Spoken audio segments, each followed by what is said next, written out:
आज के विशिष्ट अतिथि आदरणीय श्रम मंत्री महोदय डॉक्टर भंडाविया जी,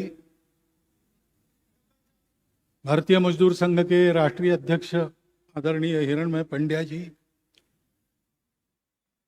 महामंत्री श्रीमान रविंद्र हिमते जी, आदरणीय भागैया जी,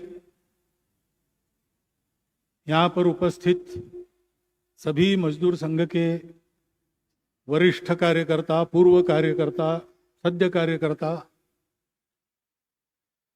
अन्य अन्य विचारों के मजदूर संगठनों को चलाने वाले सभी मित्रगण, यहाँ पर उपस्थित और पर्दे पर इसको अपने अपने स्थान से देखने सुनने वाले सभी मजदूर संघ के कार्यकर्ताओं को नमस्कार। जैसे भागैया जी ने शुरू किया कि आज का अवसर आपके आनंद का और स्वाभिमान का विषय है, वो तो बात सही है। दत्तोपंत जी बताते थे कि जब मजदूर संघ के नाम से एक नया मजदूर संगठन शुरू हुआ तो उस समय अन्य अन्य मजदूर संगठनों के दिग्गज कार्यकर्ता भारत में विद्यमान थे। दत्तोपंत जी उनके पास भी जाते थे, बात करते थे, भारतीय मजदूर संघ के बारे में बताते थे। और उस समय भारतीय मजदूर संघ इतना छोटा था, कुछ लोगों की कल्पनाओं में ही था, इसलिए उसके प्रति कुछ स्पर्धा का भाव वगैरह भी किसी के मन में नहीं था। आगे चल के बड़ा होगा, स्पर्धा करेगा तो जरा सावधान हो जाते लोग, वैसा भी नहीं था। लेकिन सारा सुन के पूर्ण विचार के साथ अन्य अन्य मजदूर संगठनों के वरिष्ठ लोग कहते थे कि ठेंगड़ी, तुम्हारा भगवा झंडा इस मैदान में नहीं फड़क सकता, क्योंकि विचार भी अलग ही था। आधुनिक इतिहास में उस विचार का प्रयोग कहीं देखने को नहीं मिलता। भारत की दृष्टि लेकर विचार हुआ तो विचार कैसा है कि मजदूरों, दुनिया को एक करो, और मजदूर विरुद्ध मालिक ऐसा नहीं है, तो एक उद्योग परिवार है। अब मजदूरों के दुख को दूर करने के लिए, संघर्ष करने के लिए निकले लोग अगर परिवार की बात करेंगे तो कैसे टिकेंगे, ऐसा विचार रख के सबने बोला। परंतु हम देखते हैं कि इतने सारे कार्यकर्ताओं के त्याग, बलिदान और परिश्रम के बाद आज 70 वर्षों के बाद हम लोग दुनिया में एक महत्वपूर्ण और देश में सर्वप्रथम मजदूर संगठन बने हैं। और ये सब आप लोगों ने किया है, तो आपको इसका स्वाभिमान प्राप्त होना ये बिल्कुल स्वाभाविक है और सही भी है। जो आनंद उत्साह आप दिखा रहे उसके आप अधिकारी हैं। परंतु ये भी कहा गया कि ये आत्मावलोकन का भी कार्यक्रम है। वर्षभर हमने इस निमित्त कार्यक्रम किए, अब उन कार्यक्रमों को विराम लगेगा और आगे काम करना है। तो जरा पीछे मुड़कर देखना कैसे रहा, क्या रहा, हम यहां तक आए, क्यों आए, कौन सी प्रेरणा थी जो हमको यहां तक लेकर आई। विचार इसलिए करना पड़ता है, हमारे त्रैवार्षिक अधिवेशन होते हैं। मैं नागपुर शहर का प्रचारक था तो नागपुर में भी एक अधिवेशन हुआ था 80 के दशक में। उसमें डॉक्टर मगो बोकरे अतिथि के नाते पधारे थे उद्घाटन। डॉक्टर एमजी बोकरे मार्क्सवादी थे, बाद में गांधीवादी बन गए। उसी समय नागपुर के एक बस्ती से दूसरे बस्ती में रहने के लिए गए वहां उनके नए घर के सामने ही संघ की शाखा लगती थी, इसलिए जिज्ञासावश वहां गए, बातचीत हुई, संघ से संपर्क बढ़ा, तब वो संघ के विचारों से सहमत हुए और मजदूर संघ के अधिवेशन में आए तो उन्होंने एक विषय सबके सामने रखा। उन्होंने रखा कि आपके पास इतना अच्छा विचार है, निर्दोष विचार है, आज तक हुए सफल प्रयोग अभी नहीं है, आंशिक दृष्टि से सफल हुए, लेकिन पूर्ण सफलता दे सकने वाला विचार आपके पास है, लेकिन आप भी वही करते हो जो बाकी सब संगठन करते हैं। आप भी बंद करते हो, जिंदाबाद मुर्दाबाद करते हो, ये सब करते हो। आपके पास है, उस पर चलो तो सबका कल्याण होगा। बाद में दत्तोपंत जी का भाषण था, मैं था उस अधिवेशन में, व्यवस्था के नाते उद्घाटन के कार्यक्रम में रहना, व्यवस्था ठीक है कि नहीं देखना और अपने काम में निकलना, ऐसा था। तो उद्घाटन के कार्यक्रम में था, दत्तोपंत जी ने कहा कि डॉक्टर बोकरे ने जो प्रश्न उपस्थित किया वो एकदम ठीक है, ऐसा ही है, हमारे पास विचार बहुत अच्छा है, लेकिन हम अभी जिस पद्धति में चल रहे हैं वो पद्धति उस विचार के अनुरूप नहीं है, लेकिन ये हमारी मजबूरी है, क्योंकि जो व्यवस्था बनी है उसमें से जाके हमको वरिष्ठ बनना पड़ेगा, बाद में हमारे विचारों के प्रयोग हमको करने पड़ेंगे। इसलिए हमारी स्थिति कैसी है, square pegs through round holes, खूंटियां हमको गाड़नी है, वो गोल है और वो छेद बने हैं वो चौकोर है, वो चौकोर है और जो छेद बने हैं वो गोल है। तो पहले वो काम ठीक हो जाए, फिर हम अपने विचार के अनुसार पुनर्रचना श्रमिक क्षेत्र की करना, ये कर सकेंगे। मैं समझता हूं कि आज आप लोग उस स्थिति में आए हैं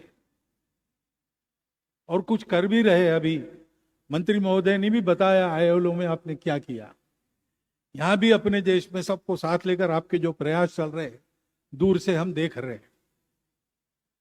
परंतु इतने वर्ष हम अपनी चौकोर खूंटियां गोल छेदों में गाड़ने का जो प्रयास कर रहे हैं, उसके चलते हम ठीक चल रहे कि नहीं ये देखना आवश्यक हो जाता है, सबको आवश्यक हो जाता है, क्योंकि व्यवस्था भी अपने स्वभाव को बनाती है। जैसे विचार स्वभाव को बनाता है, जैसे व्यवस्था भी स्वभाव को बनाती है। विचार हमारा पक्का है, श्रम का महत्व हमारे यहां कम नहीं है।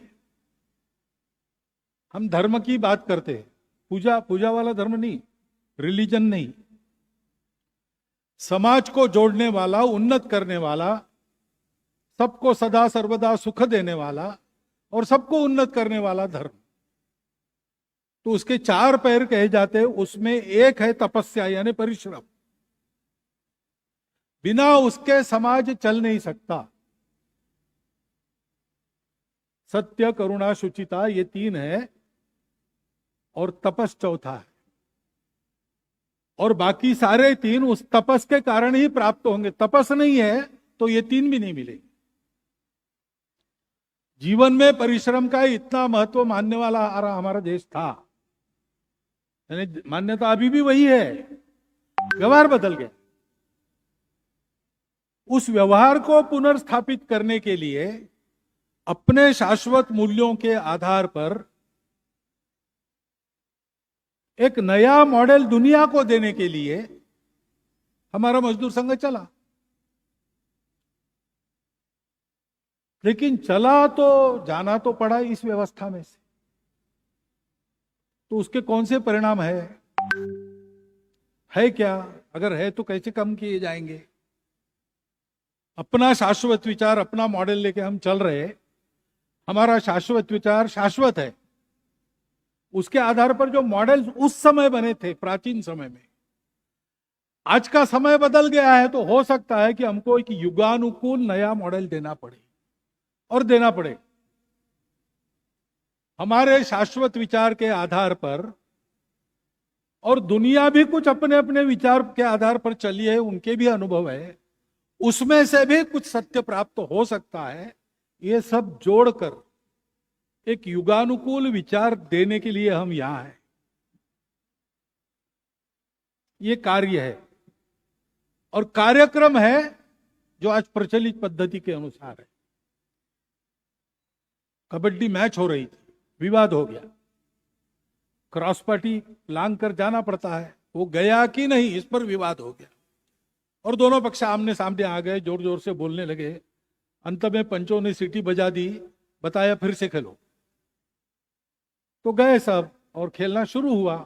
तो जिसने पाला डाला वो उस विवाद में इतना रम गया था उस समय कि कबड्डी कबड्डी कहने के बजाय क्रॉस पार्टी करते करते अंदर गया और आउट हो गया। ये वातावरण का परिणाम होता है। तो हम कार्यक्रम तो कर रहे हैं, आज के पद्धति के अनुसार ही करने पड़ेंगे, लेकिन विचार हमारा जो है उस पर उसकी छाया नहीं पड़नी चाहिए और इसलिए उसका ध्यान रखना चाहिए। ये बैलेंस रख के चलना पड़ेगा और बैलेंस रखते समय एक पीढ़ी रखती है, दूसरी पीढ़ी को वैसे सिखाना पड़ता है। मुझे लगता है कि आज प्रत्यक्ष जमीन पर मजदूर संघ में भी तीसरी चौथी पीढ़ी काम करती होगी। तो जैसे पहले पीढ़ी ने बहुत जतन से इसको चलाया, दूसरे पीढ़ी ने उसी पर चलते हुए इसको बड़ा किया, वैसे चलने का भान तीसरी चौथी पीढ़ी में है कि नहीं, इसके लिए बहुत प्रबोधन प्रशिक्षण करना पड़ता है। वो हमारा कैसा चल रहा है, हम काम कर रहे हैं, क्यों कर रहे हैं?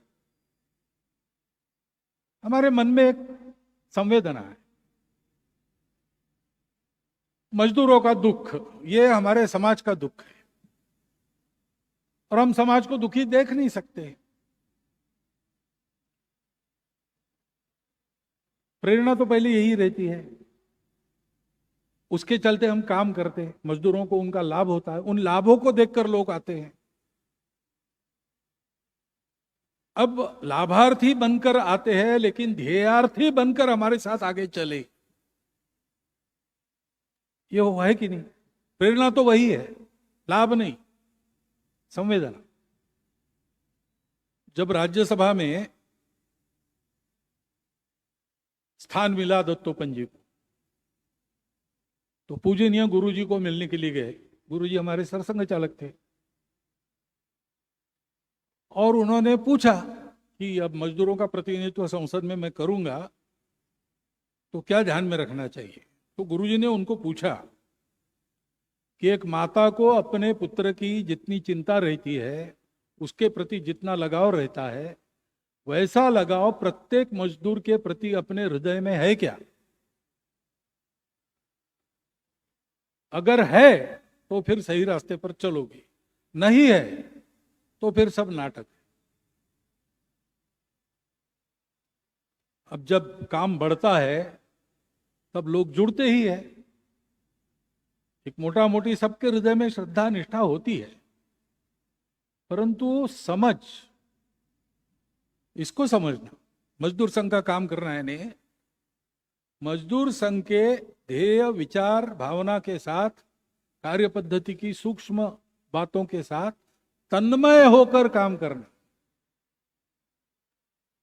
क्योंकि प्रामाणिकता से काम करेंगे तो जो हम करने जा रहे हैं वो होगा।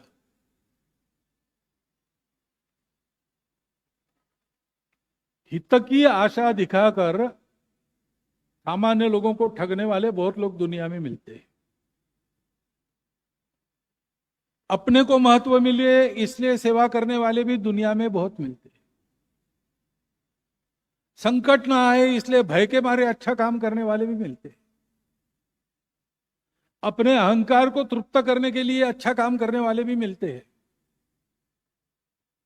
परंतु जो काम टिकाऊ होता है, अंततोगत्वा सफल हो जाता है और जिसका परिणाम युगों तक रहता है, ऐसा काम खड़ा करने वालों की प्रेरणा क्या होती है? वो प्रेरणा होती है संवेदना और प्रामाणिकता। संवेदना है, दुख देखा नहीं जाता, तो देखा नहीं जाता तो जितना मेरे बस में है मुझे करना चाहिए, पूरी शक्ति लगाकर उस दुख को दूर करने के लिए। इस भावना से मनुष्य काम करता है। जब ऐसा काम करता है तो उसको कोई बात रोक नहीं सकती। उसको न उपेक्षा रोक सकती है, न विरोध रोक सकता है, न आज जैसी अनुकूलता आपको प्राप्त हुई है ऐसी अनुकूलता की चमक दमक रौनक उसको लुभा सकती है। सब होने के बाद भी माला के मोती तोड़कर उसमें राम ढूंढने वाले हनुमान जी जैसा वो अपने ध्येय के लिए ही चलते रहते। और इसलिए पहली बात तो आज 70 साल का ये जोश, आनंद, अभिमान, इस सब में से थोड़ा रुककर हमको ये भी सोचना है कि ये हमारी प्रेरणा नीचे तक पहुंचाना, क्योंकि आगे करना है। अभी तो भारत में उद्योग परिवार की कल्पना को लेकर बहुत सी बातें स्थापित करने में हम यशस्वी हुए, लेकिन यह बात रुकती नहीं। मजदूरों दुनिया को एक करो वाली बात है, तब तक चलना है। तो तब तक चलना है तो ये हमको करना पड़ेगा। दूसरी बात है कि एक विशिष्ट परिस्थिति में काम शुरू होता है, परिस्थिति बदलते रहती। तो जैसे किसी भी परिस्थिति में अपनी मनस्थिति नहीं बदलनी चाहिए, वैसे बदली हुई परिस्थिति में अपने कृति को कुछ आकार देना पड़ता है अलग अलग प्रकार से। तो शायद 50-70 वर्ष पूर्व जो प्रश्न नहीं थे वो प्रश्न आज आए, उल्लेख भी हुआ है, कुछ करना हमने शुरू भी किया है। असंगठित क्षेत्र है बहुत बड़ा, संगठित क्षेत्र में भी असंगठित लोग हैं। और ये शोषण ऐसी विचित्र बीमारी है कि मैं ऑफिस में जाता हूं तब मैं शोषित हूं, घर में आता हूं तो मैं शोषक हूं। हमारे घर में काम करने वाले मजदूरों का ये हो सकता है।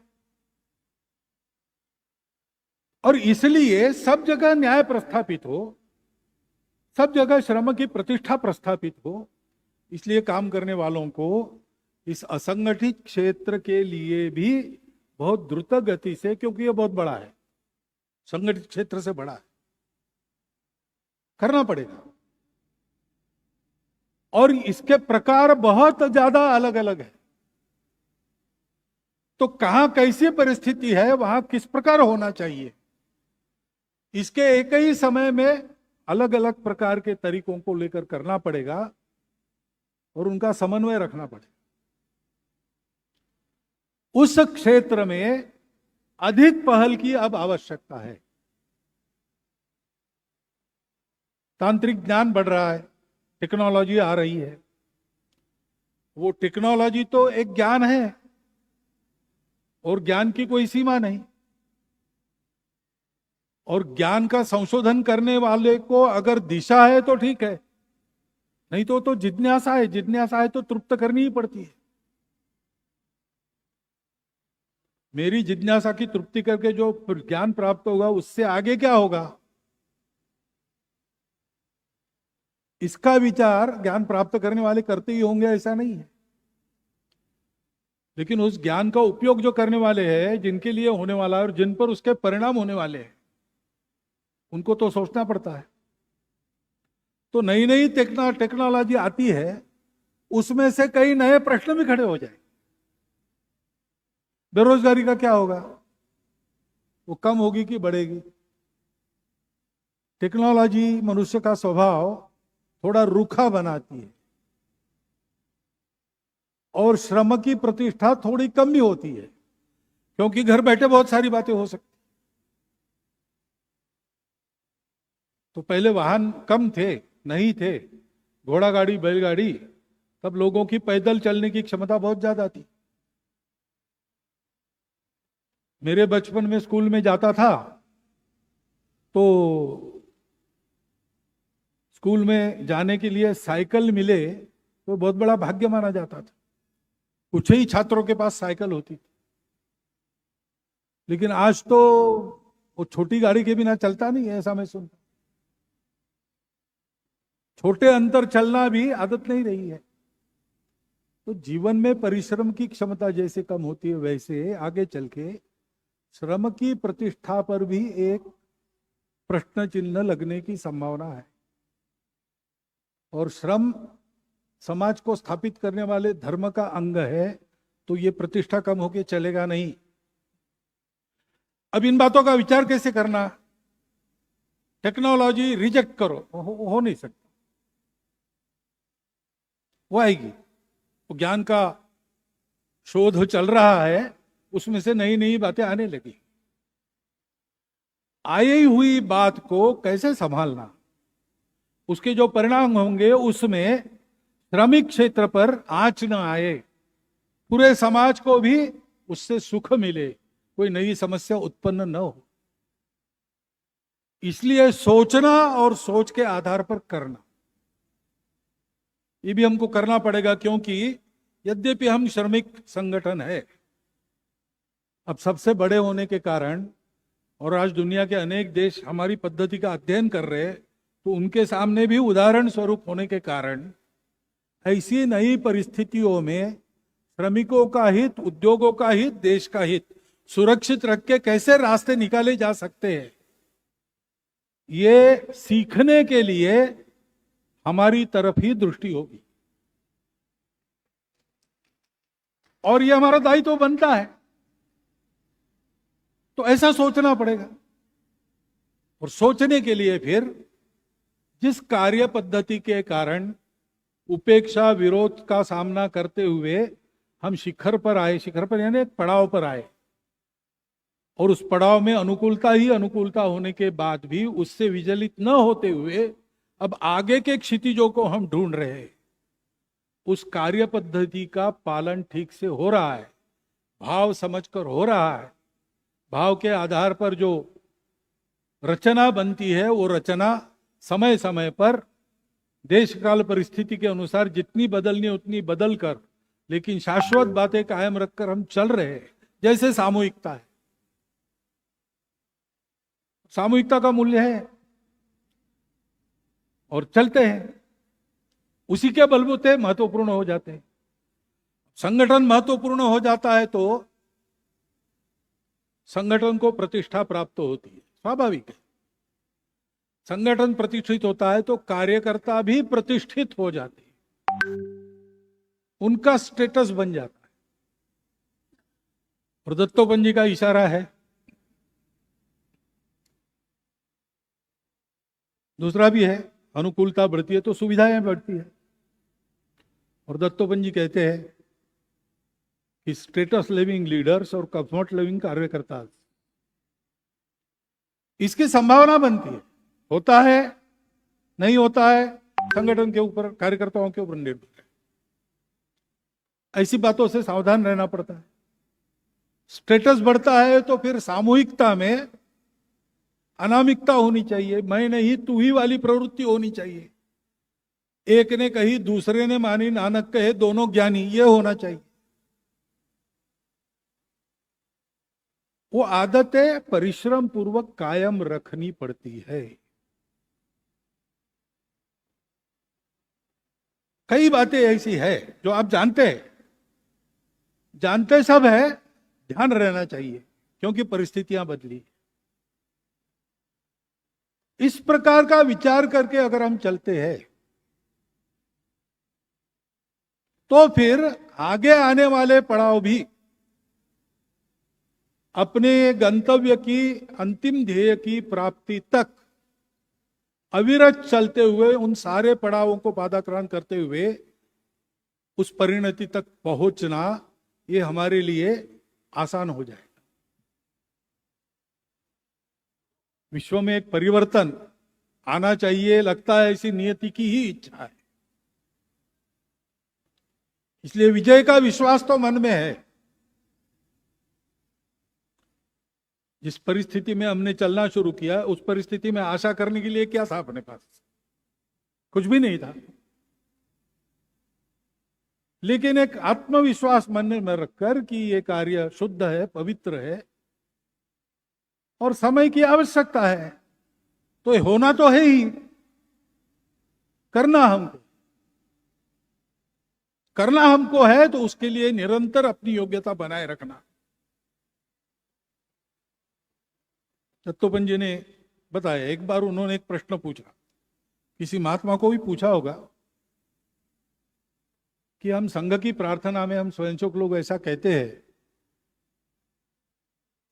कि त्वदीयाय कार्याय बद्धा कटियम शुभामाशीषं देहि तत्पूर्तये, तुम्हारे ही कार्य को करने के लिए हमने कमर कसी है और तुम्हारा आशीर्वाद चाहिए। तो भगवान का काम हम कर रहे हैं, फिर भी हमारे कार्य में इतनी कठिनाइयां क्यों है, इतना विरोध क्यों है,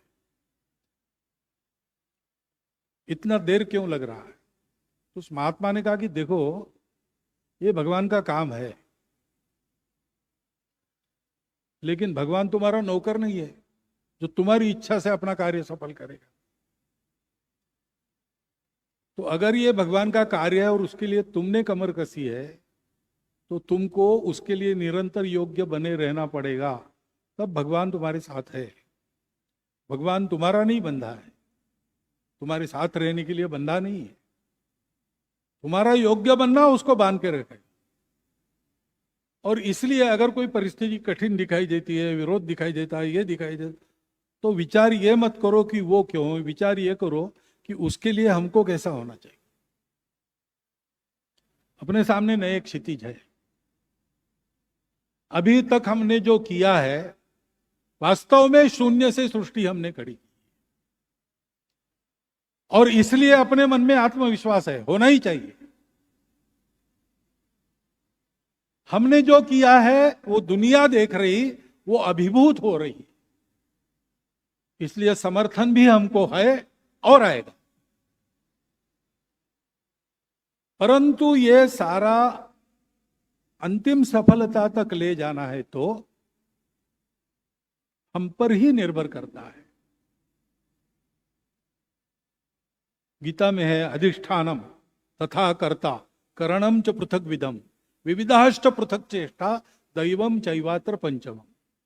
पुरुषार्थी लोग दैव का विचार नहीं करते, उसको छोड़ दीजिए, लेकिन बाकी चार है, अधिष्ठान, कर्ता, करण और विविध चेष्टा।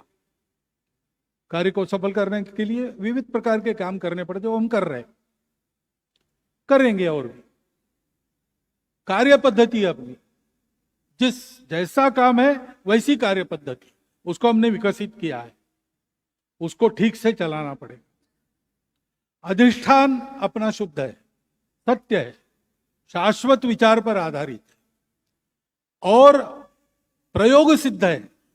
अभी नहीं, लेकिन एक समय इसके आधार पर हमने एक शोषण रहित व्यवस्था का निर्माण किया था। अब देश काल परिस्थिति सुसंगत, उसका दूसरा रूप लाना पड़ेगा उन्हीं मूल्यों के आधार। परंतु यह सब करने वाला तो करता है, मुख्य बात वो है। करने वाला अगर नहीं है तो कैसे होगा? एक विवाह में डॉक्टर हेडगेवार गए, वो विदर्भ में ऐसी पद्धति है, विवाह के बाद पान सुपारी होती है। लोगों को भोजन में नहीं बुलाया चलता है, पान सुपारी दिए बिना नहीं भेजते। तो वो पानदान आ गए, पान खाना शुरू हो गया। एक जगह चूना खत्म हो गया कटोरी में, तो किसी ने कहा अरे चूना खत्म हो गया, चूना ले आओ। किसी ने सुना, वो पास वाले जो प्रबंध घूम रहे थे, अरे यहाँ चूना समाप्त हो गया। जिसको बताया दूसरे काम में था, उसने तीसरे को बताया, उसने और किसी को बताया। ऐसा करते करते सारे मंडप में सब लोग चूना लाओ चूना लाओ चूना लाओ कहने लगे। कटोरी खाली है। डॉक्टर हेडगेवार थे, वो परिचित थे घर में, तो इसलिए उठ के अंदर गए, कटोरी लेके कोठी के कमरे में जहां चूना था वहां से चूना निकाल के भरा, आकर बैठ गए, पान खाना शुरू हो गया। तो भी चूना लाओ चल ही रहा है। चूना लाओ कहने से नहीं होता, किसी को अंदर जाके चूना भर के लाना पड़ता है।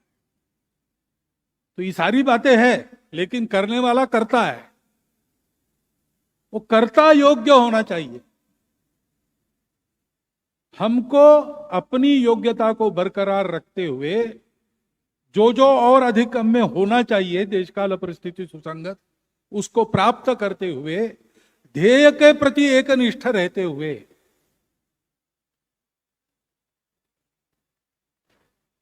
प्रतिष्ठा संगठन की बढ़ती है, संगठन यशस्वी होता है, करने वालों के मन में भी आ सकता है, संगठन के नाते भी आ सकता है अहंकार,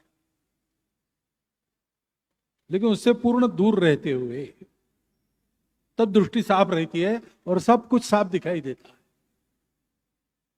इससे दूर रहते हुए अपने ध्येय का भान रखते हुए वो करना है और उस दृष्टि से आगे बढ़ना, निरंतर परिश्रम करना, निरंतर गुणों की साधना करना। बाकी अपने कार्य क्षेत्र में क्या डिटेल है क्या नहीं आप जानते हो ज्यादा, और इसके पूर्व के सब भाषणों में उसका उल्लेख भी हुआ है। परंतु यह अब ध्यान में रखना होगा कि अब हमारी जिम्मेवारी संगठन को तो बड़ा करना ही है, लेकिन केवल अपने संगठन तक सीमित नहीं है। देश के वातावरण में एक परिवर्तन लाने का अपना कार्य है और दुनिया के वातावरण में भी एक परिवर्तन लाने का काम है। विजय अच्छा है, विजय चाहिए, सक्सेसफुल होना ही चाहिए, परंतु केवल वहां बात रुकती नहीं। दुनिया में विजय प्राप्त लोग बहुत है। सीजर के बारे में, जूलियस सीजर के बारे में ऐसा कहते हैं, he came, he saw and he conquered. लेकिन एक जिज्ञासु था, उसने प्रश्न पूछा, he conquered, okay, after that क्या है? वो आया, उसने देखा, उसने जीत लिया, फिर आगे क्या हुआ? एक दिन वो मर गया। अब इतिहास जमा है, कुछ दिन इतिहास जरूर याद रखेगा, उसके बाद वो भी भूल जाएंगे। विजेता, विश्व विजेता कहे जाते हैं, लेकिन एक दिन भूले जाएंगे। परंतु एक राजा जो अपने पितृवचन का पालन करने के लिए 14 साल वन में गया, लौकिक दृष्टि से देखे तो जो चल के आया था राज्य वो छोड़ के गया। व्यावहारिक दृष्टि से बहुत विचार करने वाले लोग उनको मूर्ख भी कह सकते हैं, लेकिन वो राजा हो गया, उसको आज भी लोग याद करते हैं। वो वास्तव में है, ऐसा व्यवहार करते हैं और उसने दिए हुए स्टैंडर्ड्स, व्यवहार के नाप, वो आज भी अपने जीवन में पालन करते हैं। प्रभु राम को आज की गणना के अनुसार 8000 साल के बाद भी हम याद करते, केवल याद नहीं करते, उनके आचरण का अनुकरण करते। क्यों? क्योंकि ही came, he saw, he conquered, करना पड़ा, सब किया, लेकिन उसके लिए नहीं किया, एक परिवर्तन लाने के लिए किया। हमारा उद्देश्य, इतने सारे मजदूर संगठन थे, स्वयं दत्तोपंत जी भी मजदूर संघ की स्थापना के पहले एक अन्य संगठन में काम किया उन्होंने, प्रामाणिकता से, निस्वार्थ बुद्धि से, तरीके सीखने के लिए। तो जो संगठन थे उसी में काम हो सकता था। अपना एक अलग झंडा खड़ा करो इसलिए मजदूर संघ नहीं आया, एक नया रास्ता दिखाने के लिए आया। उस रास्ते पर अन्य कोई चल नहीं सकते थे उस समय, उनकी वो कल्पना भी करना उनके लिए असंभव था। आज उदाहरण खड़ा हुआ है और इसलिए सबको साथ लेते हुए एक सत्य पथ का अनुसरण सबने करना, ताकि श्रमिक हित, उद्योग हित, देश हित, ये त्रयी पूरी करने के बाद वो विश्व हित का उपकरण बने, ऐसा संगठन खड़ा करना, इसका विचार करते हुए आज के आनंद में, आज के जोश में थोड़ा सा होश रखकर आप लोग चलिए, इतनी एक प्रार्थना करता हूं। आपका अभिनंदन, आगे के लिए आपको शुभकामना।